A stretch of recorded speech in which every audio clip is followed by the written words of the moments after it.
Hey guys, it's Noreen here. Today I'm going to show you how you need to prepare your new liquid and powder brushes before you're able to use them. So this is what your liquid and powder brush will look like when you first receive it. I like to use the Pro Series number 10 brush, which is the biggest in the range, and I just find that works best for me, but whatever you use is fine and the technique is the same. I'm going to take off this plastic sleeve and just chuck it, guys. Don't try to put it back onto the brush because it's just going to mess up your bristles. You can see that the tip of the brush is quite hard, and the reason for that is it contains packing starch, and we must get rid of this before we use it or it could cause service breakdown.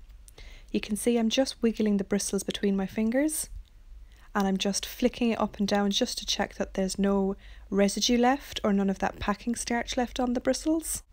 Once I'm happy that I've got rid of as much packing starch as possible, next it's time to train the brush into the shape that we want it. I'm going to take my metal dappen dish and into that I'm going to pour a small amount of monomer. I use Retention Plus monomer. I'm going to take that into a little pipette and just dispense a small amount into it. There's no need to fill up the dappen dish as we'll be getting rid of this soon. So you're going to take your brush and you're just going to dip it in and wiggle it from side to side. And what this is going to do is it's going to rinse off any of the remaining starch that we've missed. To make sure we've got rid of every bit of the packing starch, I'm just going to lift the brush out and start scraping some of the monomer out from the side. Then redip it and rinse again. Do this a few times until you're happy that your brush is completely rinsed of starch.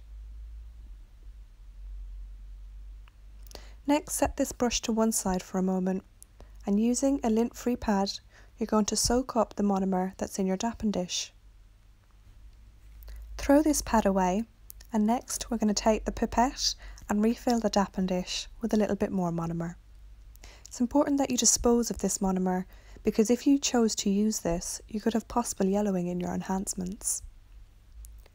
Redip your brush again and train it into the shape that you want it.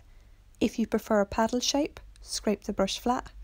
I prefer to work with a point, so I'm pushing the brush from all sides to create a nice thin point at the end. This brush is now ready for storage or for use on your next client.